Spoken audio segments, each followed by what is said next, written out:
ప్రభువైన యేసుక్రీస్తు నామములో వందనాలు తెలియపరుస్తూ ఉన్నాను. అందరికి వందన. ప్రభు ప్రేమించి మనకు ఈ రాత్రి ఆయన సన్నిధిలో రీతిగా ఉపవాస దినాన ఆయన సన్నిధిలో గడిపే భాగ్యాన్ని ప్రభు మనకి ఇచ్చి ఉన్నారు. ప్రభు చిత్తాన్ని బట్టి 2 దినాలు దిద్దుబాటు ప్రార్థనలో దేవుళ్ళు సహాయం చేసి ఉన్నారు. ఈ 3వ దినములో మరి ప్రభు తన కృప చేత ఉపవాస ప్రార్థనగా మన సన్నిధిలో మనం కూడుకోవడానికి ఇదే సమయాన్ని ఇచ్చారు. రేపు దినాన ప్రత్యేకంగా మరి బల్ల కొరకాయ సిద్ధపడుతుండగా దేవుడు తన కృప చూపించి మరి చక్కటి మరి ప్రభు బల్లలో పాలి భాగస్థులై ఆయన చిత్తములో మరి నడుచుకోవడానికి మరి దేవుడు సిద్ధపరిచినటువంటి సమయాలను మనము సద్వినియోగం చేసుకుందాం. దేవునికి స్తోత్రం. అలాగే మరి ఇంకా మరి పిలుపు గారును వారి కుటుంబ పక్షముగా మరి వాళ్ళ కుమారుడు మరి కార్తీక్ మరి చెన్నై వెళ్ళిన సందర్భంలో మరి బీటెక్ కంప్లీట్ చేసుకొని మరి అక్కడ కనుక అక్కడ ఇంటర్న్షిప్ కొరకై ఆ బిడ్డ వెళ్ళి ఉండగా వాళ్ళ నాన్నగారు మరి ప్రార్థన కోరి ఉన్నాడు. మరి వారి యొక్క కుటుంబ పక్షమున ఆ బిడ్డ కోసమై ప్రార్థిద్దాం. దేవుడు ఆ స్థలాలలో ఆ కుటుంబం ఆ బిడ్డల కొరకై దాచి ఉంచిన ఫలములు దేవుడు అనుగ్రహించునుగాక. కాబట్టి దినాన ఒక చిన్న వాక్య సందేశాన్ని మనము ధ్యానం చేసుకున్నాం. పరిశుద్ధ గ్రంథంలో నెహెమ్యా గ్రంథము మొదటి అధ్యాయము మొదటి వచనాలు చదువుకున్నాం. నెహెమ్యా గ్రంథము మొదటి అధ్యాయం మొదటి వచనం. అకల్య కుమారుడైన నెహెమ్యా యొక్క చర్యలు.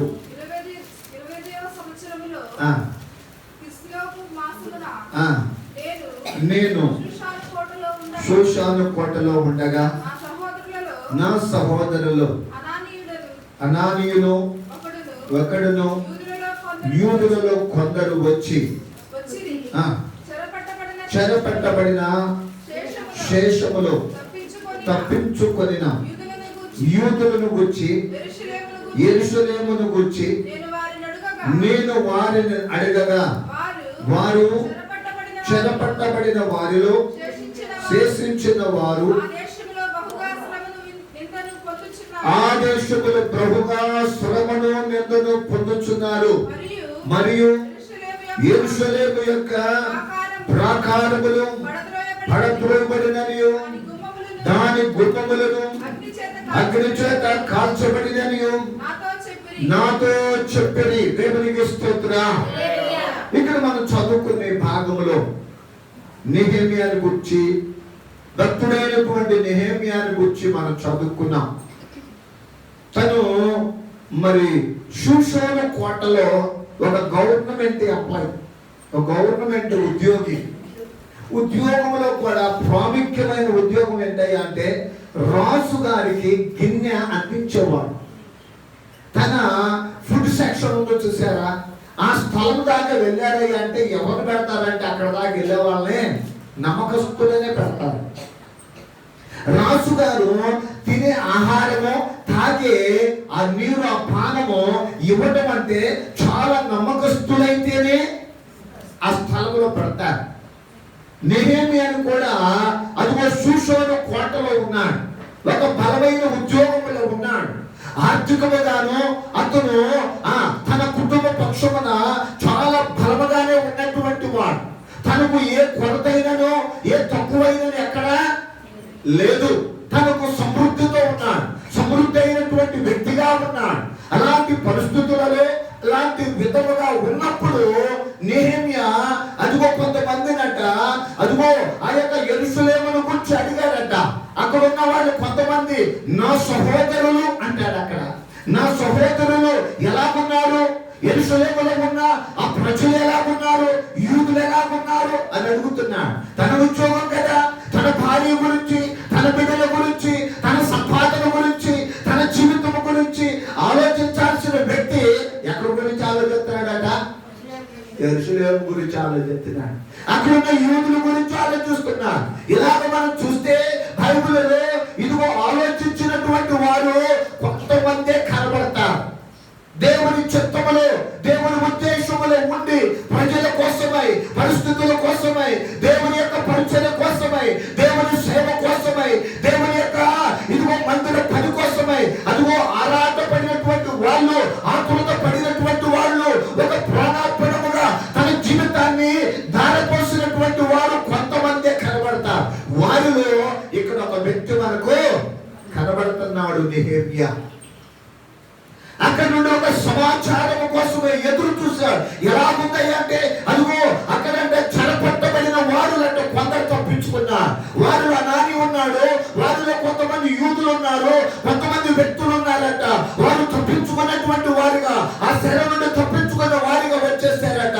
ఆ పరిస్థితి ఎలా ఉందయ్యా అంటే అక్కడ శ్రమ పడేటువంటి పరిస్థితి ఉంది, నిందలు పడేటువంటి పరిస్థితులు ఉన్నాయి, అక్కడ భయంకరమైన బాధలు పడుతున్న పరిస్థితులు ఉన్నాయి. అది తట్టుకోలేక పారిపోయి వస్తే అదిగో ఆ సంగతి, ఆ సమాచారం అట నెహెమ్యా విన్నాడు. దేవునికి స్తోత్రుడా. మనం ఒక సంఘటన, ఒక వార్త వినగానే వాళ్ళంట బాధపడుతున్నారా, బాధల్లో ఉన్నారా, వీటికంట ఆమెకంట బాగాదంట.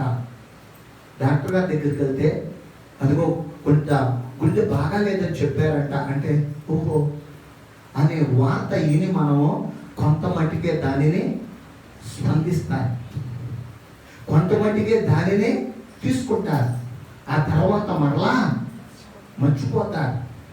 అది నాది కాదు కదా, అది నా సమస్య కాదు కదా, అది నా ఇబ్బంది కాదు కదా అని కొంతమంది వ్యక్తులు అలాగే టేక్ తీసి అంటారు చూసావా, అలా తీసుకొని వెళ్ళే వాళ్ళు ఎంతో మంది ఉన్నారు.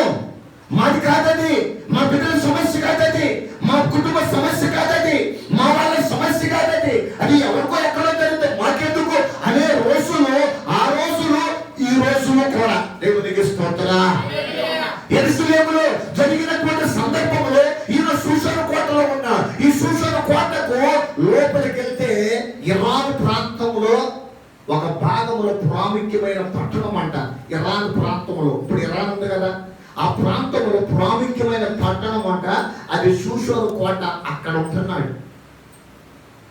యెరూషలేము గురించి ఆలోచిస్తున్నాడు. యెరూషలేములో తన ప్రజల గురించి, తన వారి గురించి ఆలోచిస్తున్నాడు. ఎంత ఆలోచన అండి. ఇలా తన పిల్లల గురించి ఆలోచిస్తమే, తన భార్య గురించి ఆలోచించడమే తక్కువైపోయింది. ఎవరి బాధలు ఆలే అంటారు. ఒకసారి సందర్భాన్ని బట్టి పడు, నీ బాధ నువ్వే పడు, నీ కష్టం నువ్వే పడు, ఎవరి కలపడి ఎవరి బాధ్యులండి, ఎవరి బాధ్యులండి అంటారు. కానీ నెహెమ్యా అలాంటి వ్యక్తి. నెహెమ్యాలో కొన్ని విషయాలు ఉన్నాయి. తన ఆత్మీయ జీవితంలో మనం నేర్చుకోవడానికి కొన్ని అదిగో ఆత్మీయ గుణాలు ఉన్నాయి, ఒక మంచి ఆత్మీయ లక్షణాలు ఉన్నాయి. నెహెమ్యా అనే మాటకు అర్థము ఓదార్చువాడు అని అర్థం. దేవునికి స్తోత్రం. తన ప్రజలు బాధపడుతుంటే, తన ప్రజలు నిందపడుతుంటే, తన ప్రజలు కష్టాలు పడుతుంటే, తన ప్రజలు కన్నీటిలో ఉంటే, తన ప్రజలు ఇబ్బందులో ఉంటే, తన ప్రజలు వేదనలో ఉంటే అతను ఓదార్చడానికి ఉన్నాడు. దేవునికి స్తోత్రం. ఒకే ఒక వ్యక్తి ఓదార్చే దేవుడు. ఆయన స్థానంలో నెహెమ్యాను చూడగలుగుతాం. నెహెమ్యా కూడా దేవుని మనసు కలిగిన వాడు, దేవుని ఆలోచన కలిగిన వాడు, దేవుని చిత్తములో నడిచేటువంటి వాడు, దేవుని మనసు కలిగినటువంటి వాడు నెహెమ్యా. దేవునికి స్తోత్రం. ఇలాంటి వాక్యం వింటున్నా నా ప్రియమైన దేవుని బిడ్డలారా, ఏ మనసును కలిగి ఉన్నావో, ఏ ఆలోచన కలిగి ఉన్నావో, క్రీస్తు యేసునకు ఈ మనసు నీవు కలిగి ఉన్నావా? నాకేంటికండి, నా కుటుంబం పర్వాలేదు, మేము పర్వాలేదు, మాకు ఆర్థికముగా, మాకు ఆత్మీయముగా, మా కుటుంబ పరముగా, మా ఇంటి పేరట, మా వాళ్ళు మాకు ఒక బలమైన ఒక సమాజం ఒక మా కుటుంబం ఉంది అనుకొని నువ్వు ఉన్నట్లయితే పొరపాటు. అది ఆపద కాలంలో ఆస్తి అక్కడకు రాదు. ఎవరు కూడా ఆపద కాలంలో సహాయం చేసేటువంటి వారు ఎవరు లేరు. ఒక దేవాది దేవుడు తప్పితే. దేవునికి స్తోత్రం. ఓదార్స్తాడు. తన వరకు తనకు ఎంతో గొప్పగా ఉన్నాడు, మంచి ఇంకా చెప్పాలంటే సెంట్రల్ గవర్నమెంట్ ఉంది, స్టేట్ గవర్నమెంట్ ఉంది. గీత ఏ గవర్నమెంట్ అంటావు? సెంట్రల్ అన్నా? ఖచ్చితంగా ఏ జాబ్ కొట్టాడు? సెంట్రల్ గవర్నమెంటే. మనమేమో అసలు స్టేట్ గవర్నమెంట్ దగ్గరికి వెళ్తాయి అలాగే పోతున్నాం. గసగస మన ఉదయ్ గారు వాళ్ళ అమ్మాయి ఎగ్జామ్ రాసిందంటే ఏమైందన్న రాట రోడ్డు అక్కడే ఎదురైంది. ఫెయిల్ అంట. నేను ఏమైంది? బాగా తిత్తలేదు అన్నమాట. వాళ్ళంటే బాగా తిత్తలేదంట. దేవునికి స్తోత్రం. కాబట్టి దేవుని బిడ్డలారా, వాక్యం వింటున్న మన జీవితాలు నెహెమ్యా గురించి ఈ రోజున ఒక ఆత్మీయ అర్థములు కొన్ని మనం ధ్యానం చేస్తే తనలో ఉన్న ఇదిగో ఉన్న ప్రాముఖ్యమైన ఆత్మీయ గుణాలు మనం చూస్తే, ఒకటి ఇక్కడ అతను కలిగిన ఆ సందర్భం ఏంటో తెలుసా? అక్కడ మనం చూస్తే ఆ భాగంలో మూడవ అధ్యాయం మొదటి అధ్యాయం 3వ వచనం. వారు చెరపట్టబడిన వారిలో బహుగా శ్రమను నిందను పొందుచున్నారు మరియు యెరూషలేము యొక్క ప్రాకారములు పడద్రోయబడినవి, దాని గుమ్మములను అగ్ని చేత కాల్చబడినవని నాతో చెప్పి ఒక సందేశం విన్నారు. యెరూషలేము పట్టణము, యెరూషలేము ప్రాకారము, యెరూషలేము గుమ్మములు అది పడద్రోయబడ్డవి, కాల్చబడ్డవి. అక్కడ ఉన్న ప్రజలు అదిగో అగ్ని చేత ఇబ్బంది పడుతున్నారు. ఈ సందేశం విన్నాడు అంతే. చెరపట్టబడ్డారట. ఈ సందేశం విని కొన్ని దినాలట ఉపవాసం ఉన్నాడు, కొన్ని దినాలట ప్రార్థన చేశాడు, కొన్ని దినాలట దేవుని సన్నిధిలో గడిపాడు. దేవునికి స్తోత్రం. ఒక సందర్భం ఎవరికైనా ఏదైనా ఈ సందర్భంలో బాగలేదు, ఇవాళ కాపోయినా బాగలేదు, నీ ఆత్మీయులు కాపోయినా బాగలేదు, వారి కోసం కనీసం మనం ప్రార్థించాల్సిన రీతి ఉన్నది. జ్ఞాపకం చేస్తూ ఉన్నాడు దేవుడు ఈ దినాన. అయితే ప్రాముఖ్యముగా మన జీవితాలలో ఎప్పుడైనా ఏదైనా కోల్పోతే వారికి అట్లనే జరగాలండి అనేవాళ్ళు ఎంతో మంది. వాడు పడ్డాడంట అంటే ఆ పడ్డాడన్న మాట చివరి వ్యక్తికి వెళ్ళేసరికి కాలే ఇరిగిందంట అంటాడు. అర్థం కాదు, కాలే ఇరిగిందంట. ఎరగదు మరి అంటే అలాంటి రోజులు. కానీ నెహెమ్యాలో ఎన్నోనే తెలుసా? 7 ఆత్మీయ సుగుణాలు ఉన్నాయి. దేవునికి స్తోత్రం. వాటిలో మనం చదువుకుంటే ఇక్కడ మనం చదువుకుంటున్న మొదటి అధ్యాయం 4 నుండి చదువుదామా? ఈ మాటలు వినినప్పుడు నేను కూర్చుండి ఏడ్చి కొన్ని దినములు దుఃఖముతో ఉపవాసం ఉండి ఆకాశమందరి దేవుని ఎదుట విజ్ఞాపన చేసేదని.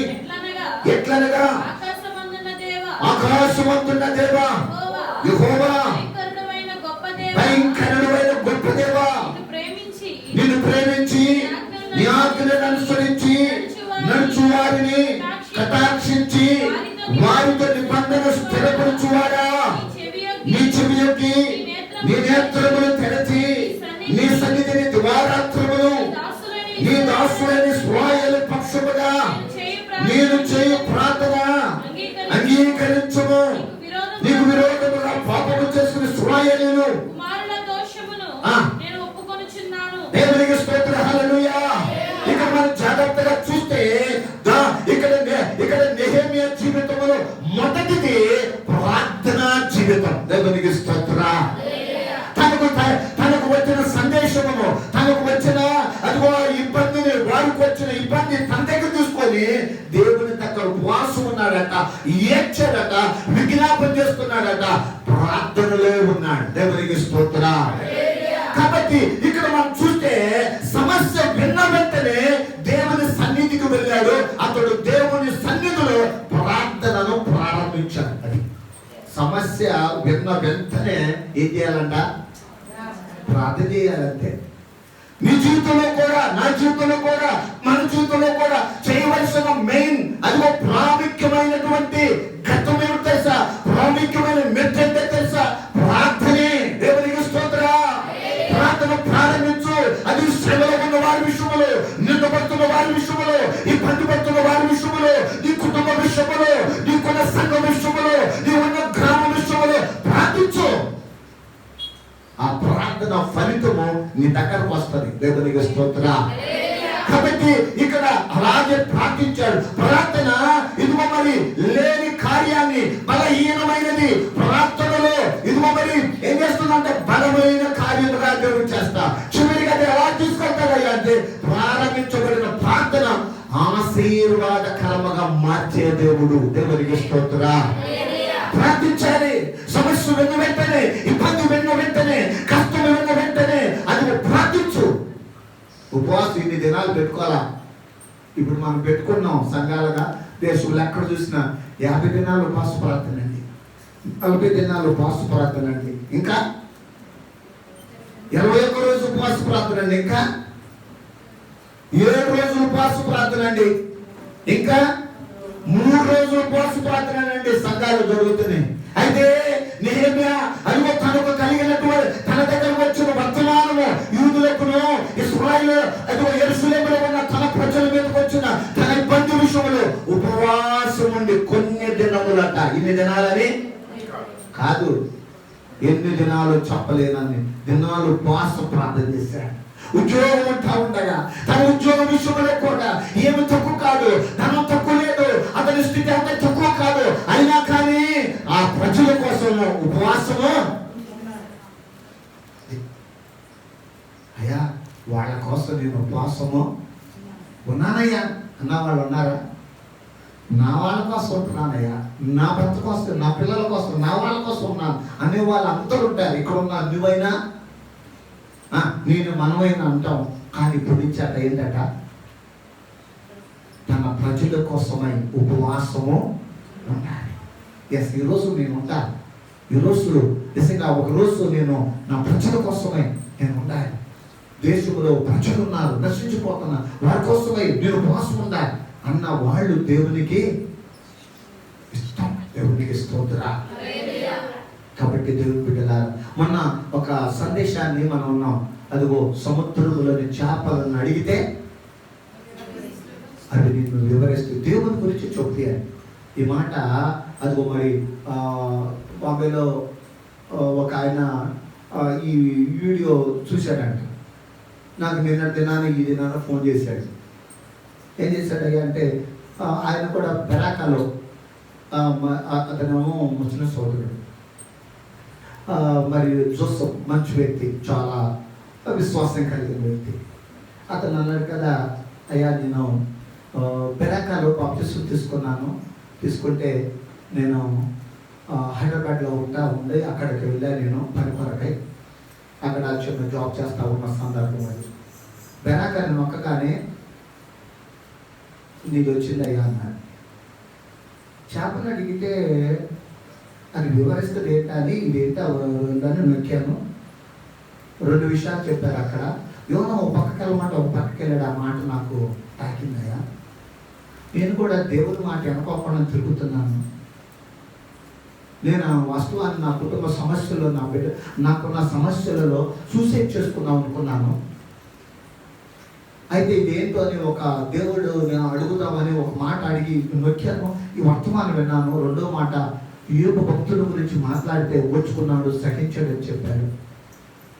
నా కోసం ఆ మాట దేవుడు మాట్లాడినట్టుగా, నా కోసమే మాట్లాడినట్టుగా అనిపించింది. అయ్యా నా కోసం మీరు ప్రార్థించండి అయ్యా అన్నాడు. దేవునికి స్తోత్రం. కనుక దేవుడు ఎవరయ్యా అంటే తన ప్రజల కోసము ఏదైనా కార్యాలను చేయగలడు, ఏదైనా చేస్తాడు తన ప్రజల కోసమే. నెహెమ్యా ఎన్ని దినాలు, కొన్ని దినాలు పాసుకున్నాడు, ఏడ్చాడు, కన్నీళ్లు కార్చాడు, ఇదిగో దేవుని సన్నిధిలో విజ్ఞాపన చేశాడు. ఆ ప్రార్థన దేవుడు ఆలకించాడు. దేవునికి స్తోత్రం. కనుక 4వ వచనం నుండి 11వ వచనం వరకు చదువుకుంటే తన గురించి చెప్తున్నాడు. అక్కడ ఏం చేశాడు మనం చదువున అవసరంలా, టైం తక్కువగా ఉంది కాబట్టి ముందుకు తీసుకెళ్తున్నా. 2వ విషయాన్ని మనం చదువుకుంటే నెహెమ్యాల ప్రాముఖ్యముగా 2వ అనుభవం ఏంటో తెలుసా? అతడు అంటున్నాడు, మా నెహెమ్యా గ్రంథంలో మొదటి అధ్యాయం 4వ వచనాన్ని చదువుకున్నాం. 4వ వచనం, ఈ మాటలు వినినప్పుడు నేను కూర్చుండి ఏడ్చి కొన్ని దినములు దుఃఖముతో ఉపవాసం ఉండి ఆకాశ మండలి దేవుని ఎదుట అంటే రెండవది తన హృదయములో తన హృదయము భారము కలిగినటువంటి హృదయాన్ని పెట్టుకున్నాడు. భారం ఉంటుంది ఒక్కొక్కళ్ళకే, భారం లేకుండా ఉంటారు కొంతమంది. భారం అనేది పెట్టుకున్నాడు. తన హృదయంలో ఒక భారం ఉంది. తనలో ఒక భారం ఏంటో తెలుసా? తన ప్రజలు ఏ విధంగా చేతనైనా రక్షించాలి, అక్కడ మరలా వెళ్ళి ఆ గుమ్మాలు నిలబెట్టాలి. అది ఒక్కరితో సాధ్యమైందా? కానీ అవ్వని దానినే అది తీసుకున్నాడు. ఒక్కడే, నేనే ఒక్కడే. కానీ తనలో ఉన్న భారము అంటారు కదా, యెరూషలేము పరిస్థితి ఎలా ఉందంటే ఎక్కడ మనం జాగ్రత్తగా చూస్తే ఉపవాసం ఉన్న ప్రార్థనలో ఏం చేశాడు అంటే దేవుని పని కోసమే తన హృదయంలో భారము కలిగి చేశాడు. ఆ ప్రార్థన ఆ వ్యక్తిని వాడుకున్నాడు. దేవునికి స్తోత్రం. మనలో ఒక భారం ఉంది చూసావా? అయ్యా, ఆ ప్రజల గురించి, ఆ ప్రాంత సంఘం గురించి, మా సంఘం గురించి, మా కుటుంబం గురించి అని అంటే ఆ వ్యక్తిని పట్టుకుంటాడు దేవుడు. ఏ వ్యక్తిని? భారముగా ఉన్న వ్యక్తిని. భారము లేకుండా, బాధ్యత లేకుండా ఉన్న వ్యక్తి ఆయనకు అవసరం లేదు. భారముగా ఉన్న వ్యక్తి కావాలి దేవునికి. ఏ వ్యక్తి అయితే భారముగా ఉంటాడో ఆ వ్యక్తిని పట్టుకుంటాడు. బాధ్యతగా ఉంటాడో చూసావా? ప్రార్థన కలిగి ఉంటాడో చూసావా? భక్తి కలిగి ఉంటాడో చూసావా? నమ్మకం కలిగి ఉంటాడో చూసావా? యథార్థత కలిగి ఉంటాడో చూసావా? దేవుని సన్నిధిని జాగ్రత్తగా ఉంటాడో చూసావా? ఆ వ్యక్తి కోసమే దేవుడు ఒక ప్రణాళిక పెట్టుకుంటాడు ఆ వ్యక్తికి. నాకు అసలు లెక్క అయితే తన కుటుంబానికి కావలసినంత చూసుకోవాలి. కానీ అక్కడ గురించి అంట భారం ఉంది, హృదయంలో భారం ఉంది. అందుకోసమే దేవుని బిడ్డలాగా ఇక్కడ మనం చూస్తున్నాం యెరూషలేము యొక్క ఆ స్థితిని. అదిగో మరి తడు ఏడ్చిన అనుభవంలో ఏం చేశాడు అంటే తిరిగి కట్టాలి. తన భారం తిరిగి కట్టాలంటే సామాన్యమైన పని కావాలి. ఆ సామాన్యమైన పని కాదు అది. ఎన్నో పరిస్థితులు, అనుకూలత ఉన్నాయి, అనుకూలత లేని పరిస్థితులు ఉన్నాయి. రాజుగారి దగ్గర తన ఉద్యోగం ఏంటి? గిన్నె అందించేవాడు. రాజుగారి దగ్గర పర్మిషన్ తీసుకోవాలంటే సామాన్యంగా అసలు రాజుగారి దగ్గర ఉపవాసం ఉండి ఆయన ఎదుట వెళ్ళాలంటే వెళ్ళకూడదు. ఉపవాసం ఉండి ఏం తినకుండా మొహం అంతా పీక్కపోతే అంటాడు కదా. అసలు లెక్క అయితే అతను దేనికయ్యా అంటే చనిపోవటానికే రెడీ. అసలుకి ఊరుకోడు. రాజుగారి సన్నిధిలో ఉన్న వ్యక్తిగా అన్నం అనుకోకుండాను, ఏడ్చుకుంటాను, బాడ్చుకుంటాను ఉంటే ఊరుకుంటాడా?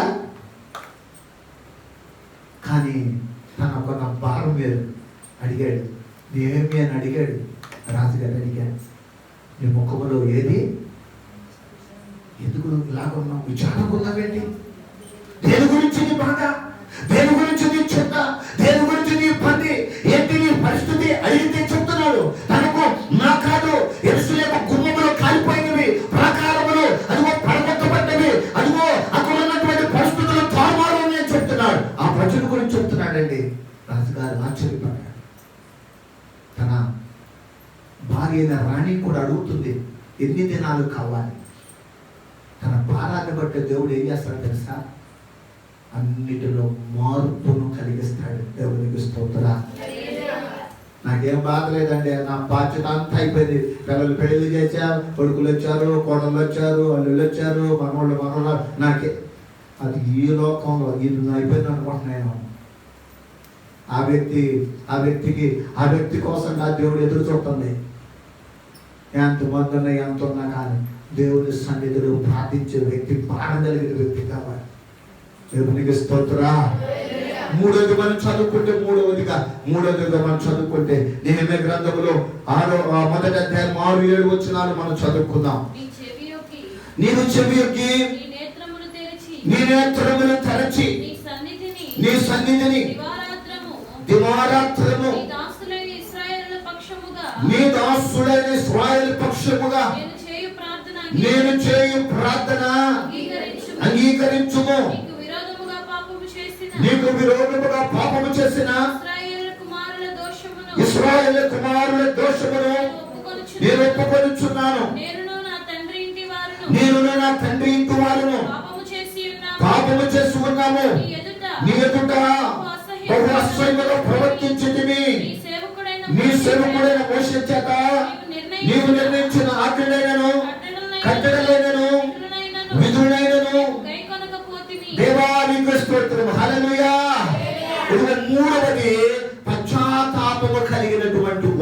దేవునికి స్తోత్రం. లేకపోతే అదిగో నాకేం పని, నేనెందుకు ఒప్పుకోవాలి, వారు చేసిన పాపాన్ని బట్టి వారే కూలిపోయారేమో, వారే పడిపోయారేమో, వారే ఇబ్బందులు పడుతున్నారేమో అనాల్సినటువంటి వ్యక్తి అదిగో పశ్చాత్తాప మనసు కలిగి ఉన్నాడు. అయ్యో ఇదిగో మీరు కూలిపోవడానికి కారణము ఇదిగో పాపమే, ఆజ్ఞలను అతిక్రమించడమే, మోసే చేత ఇచ్చిన కట్టడలను ఇదిగో మీ విధులను గైకొనలేదయ్యా అని ఈయన ఒప్పుకుంటున్నాడండి. దేవునికి స్తోత్రం. ఎప్పుడైతే ఒప్పుకుంటున్నాడు, ఎప్పుడైతే పశ్చాత్తాపడుతున్నాడు, దేవుడు కూడా అంటాడు కదా, అతిక్రమములు దాచిపెట్టువాడు ఒప్పుకొని విడిచిపెట్టిన వాడికి కనికరం. దేవునికి స్తోత్రం. ఇలాంటి వ్యక్తి కావాలని అదిగో దావీదు కూడా పశ్చాత్తాపం కలిగిన వాడు. దావీదు ప్రార్థన ఎలాంటిదో తెలుసా? అయ్యా ఇదిగో ప్రతి రాత్రి కన్నీరు విడిచి నా పరుపుని తేల చేస్తున్నా, తన పొరపాటు తేల చేస్తున్నాడంట. ప్రతి రాత్రి కన్నీరు విడుస్తున్నా, ప్రతి రాత్రి ఆయన పాదాలు పట్టుకుంటున్నా, ప్రార్థన చేస్తున్నా. ఇదిగో ఈ రాత్రి కాలము ఎప్పుడైతే మనము ఇదిగో మనం ఒప్పుకుంటామో, ప్రభు సన్నిధిలో పశ్చాత్తాపడతామో, అయ్యా నేను తెలిసిన పాపము, నేను తెలియని పాపము, నా రహస్య పాపము ఏదైనా ఉన్నదేమో కలుగయ్యా అంటావు. ప్రభు అంటారు కదా, మన పాపముల కడగడానికి ప్రభు ఉన్నాడు. దేవునికి స్తోత్రం. ఒక్కొక్కరు అంటా మనం వింటా ఉంటాం నేనే పాపం చేయలేదు. పాపం చేసావో లేదో నువ్వు కా చెప్పాల్సింది దేవుడు చెప్పాలి.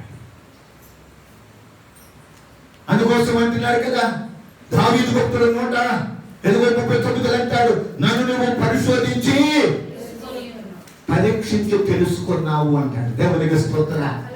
ఒక్కొక్కసారి సందర్భం ఇస్తాడు, ఒక్కొక్కసారి పరిస్థితులు తీసుకొస్తాడు, ఒక్కొక్కసారి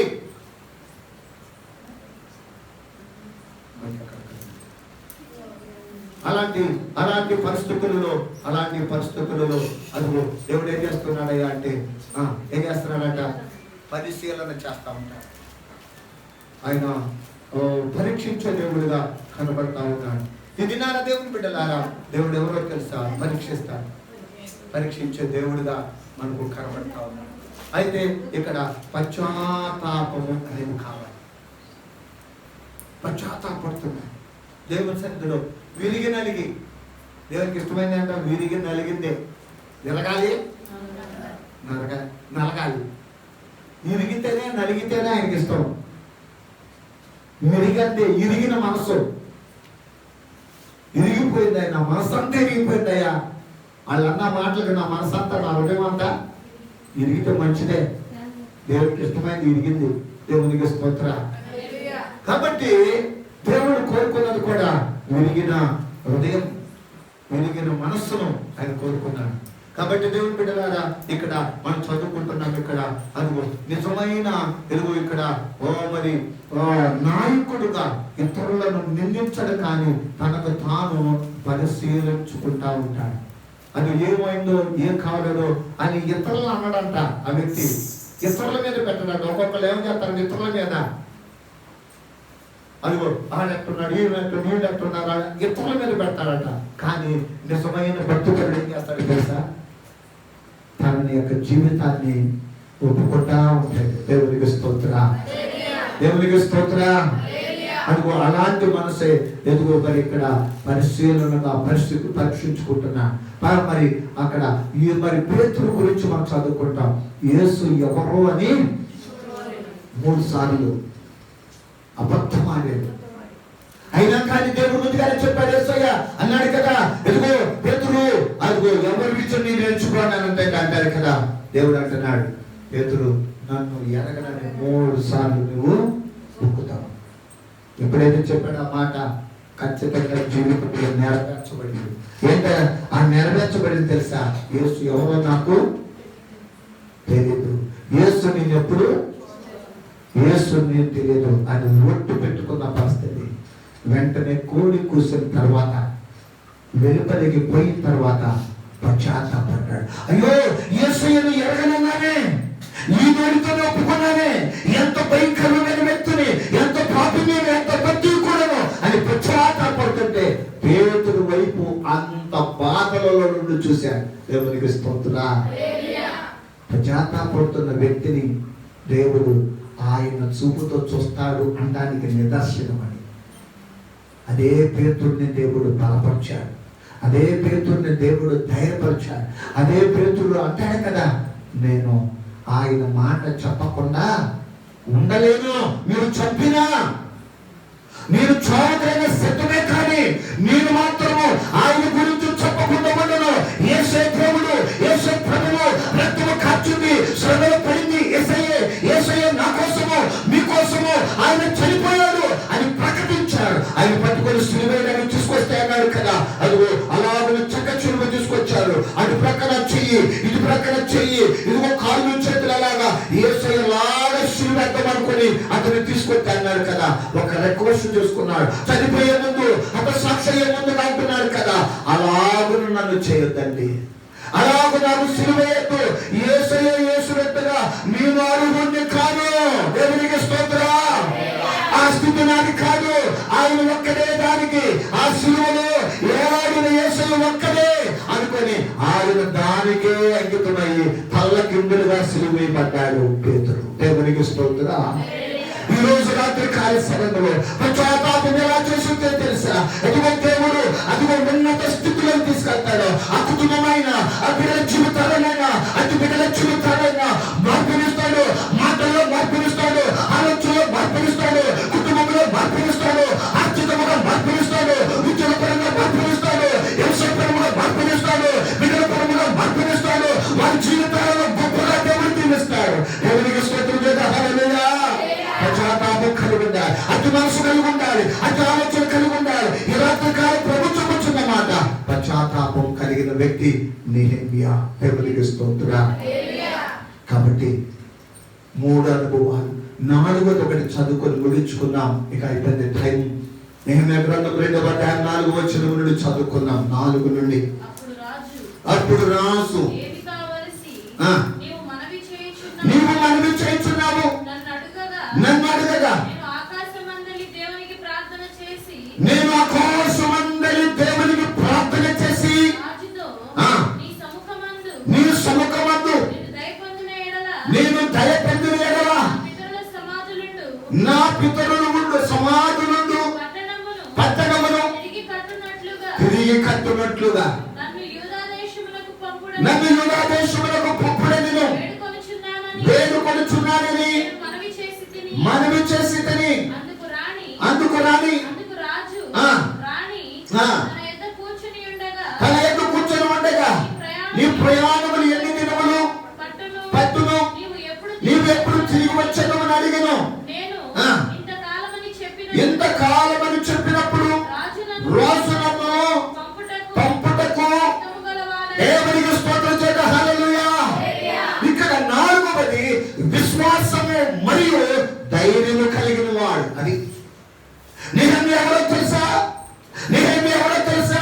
ఒకటి విశ్వాసము కలిగిన వాడు, 2వది ధైర్యము కలిగిన వాడు. రోజు ఎదుట నిలబడి చెప్పాలి అంటే అది సామాన్యమైంది కాదండి. అయినా కానీ ధైర్యం తెచ్చుకున్నా. ఎవరి కోసమో? తన ప్రజల కోసమై నిలబడ్డాడు. ధైర్యంతో విశ్వాసంతో నిలబడ్డాడు. రాణి కూడా అంటుంది, ఎన్ని దినాలు పట్టింది? నీకు ఎన్ని దినాలు అవసరం ఉంది? నీకు లీవ్ కావాలి అంతే కదా. నీకేం కావాలి? 8 వచ్చిన చదువుదాం. అక్కడ పట్టణ ప్రాకారములకును మందిరము సంబంధించిన కోట గుమ్మములకును నేను ప్రవేశించుబో ఇంటికి దూలములు మ్రానులిచ్చుచున్నట్లుగా ఆసాపునకు ఒక తాకీదు ఇవ్వడని అడిగి తిని. దేవునికి స్తోత్రం. అక్కడ అదిగో ఫారెస్ట్ మంత్రి ఉన్నాడు. అక్కడ ఫారెస్ట్ అంటే అరెస్ట్ కాదు, ఫారెస్ట్ అంటే అడవి. అడవికి మంత్రి ఎవరు అంటే అడవి శాఖ. ఫారెస్ట్ ఆ శాఖకి ఎవరంట? ఆసాపు ఉన్నాడట. అతని దగ్గర ఒక తాకి తీసుకుని వెళ్ళాడట. నాకు కావలసినవి నా ఇంటికి కోట గుమ్మములకును అక్కడ ఉన్న ప్రాకారాలకు కావలసిన కొన్ని కావాలి, అవన్నీ నాకు కావాలంటే అవన్నీ తీసుకొని వెళ్ళాడు. దేవునికి స్తోత్రం. కాబట్టి ఒక్కడే నా వల్ల ఏమైంది? ఒక్కదాన్ని నా వల్ల అయితే నేనేం చేస్తాను? నా వల్ల ఏమైంది? నా కుటుంబం గురించి చెత్తమాతం అవుతున్నా, అంతే కావాలి. నా రాత అంతే, నా జీవితం అంతే, నా బ్రతుకంతే, నా జీవితం అంతే అని నలిగిపోబాక ఒక్కడే నెహెమ్యా వెళ్ళాడు. తన తన దేశముకు వెళ్ళాలనుకున్న దేశానికి యెరూషలేము పట్టణానికి వెళ్ళాడు. ప్రాకారంలో కూలిపోయిన స్థలములో, గుమ్మములు కాలిపోయిన స్థలములో, అప్పటికి ఎలాగునా అదిగో సమాధులుగా మారుతూ ఆ స్థలములకు వెళ్ళాడు. తిరిగి ఆ పట్టణమును కట్టించాడు. దేవునికి స్తోత్రం. హల్లెలూయా. నీకోసము కూడా దేవుడు ఇస్తున్నాడు. ఎప్పుడైతే విశ్వాసము, ఎప్పుడైతే ధైర్యం కలిగి ఉంటావో నీతిని కట్టుకుంటావు. నీ భర్త జీవితంలో, నీ భార్య జీవితంలో, నీ పిల్లల జీవితాలలో, నీ కుటుంబ జీవితాలలో సమస్యలు వచ్చినా, ఇబ్బందులు వచ్చినా, కష్టాలు వచ్చినా, ఇంటి పని విషయంలో, వివాహ విషయంలో, ఉద్యోగ విషయంలో, వ్యాపార విషయంలో దేవుని కార్యాలను కన్నులారా చూడగలుగుతావు. దేవునికి స్తోత్రం. హల్లెలూయా. నీకు కావలసినవన్నీ ప్రవేశిస్తాడు. ఆయన సమృద్ధికి కర్త. ఆయన అన్నాడు కదా, తన మహిమైశ్వర్యము చొప్పున ప్రతి అవసరత తీరుస్తాడు. దేవుడే తీరుస్తాడు. నీ వల్ల, నా వల్ల ఏది దేవుడు జరిగిస్తే జరిగిపోతుంది. దేవునికి స్తోత్రం. ఇది నేను మన జీవితాల్లో కూడా నిజంగా జీవితంలో ఎలా దేవుడు చేశాడో ఈ గుణాలు కలిగి ఉన్నామా? ఒకటి, ప్రార్థనా జీవితం. రెండు, భారమైన హృదయం పెట్టుకున్నాడు. భారం, నాకు ఏ భారం లేదండి, ఏ చింత లేదండి, రోజుకు 3 ప్లేట్లు తింటున్నానండి అంటే కాదు. మూడోది, కొన్ని విషయాలలో పశ్చాత్తాపం. దేవుని యొక్క ముఖకాంతి మన మీద ప్రకాశించాలంటే పశ్చాత్తాపం అవసరం. ఆయన సన్నిధి మనతో ఉండాలంటే పశ్చాత్తాపం. మూడవది, నాలుగవది విశ్వాసము మరియు ధైర్యము. ఇదే గుమ్మములను నిలబెట్టేసింది. మరలా ప్రాకారము కట్టబడింది. మరలా యెరూషలేము పట్టణమునకు దేవుడు మరలా ఉన్నత స్థితి ఇచ్చాడు. ఇది మన జీవితాలు జరిగిస్తాడు. అట్టి దేవుడు మనకున్నాడు. అట్టి దేవుని ధన్యత మనకున్నది. అట్టి కార్యాలు ప్రభు మన జీవితాల్లో సమృద్ధిగా దేవుడు చేయునుగాక. ఇటు మాటలు ప్రభు మన వెనుకలు దేవుడు దీవించి ఆశీర్వదించునుగాక. ఆమేన్. చిన్న ప్రార్థన మన మధ్యలో ఉన్న మరి సోమరాజు గారు వచ్చి చిన్న ప్రార్థన చేస్తారు.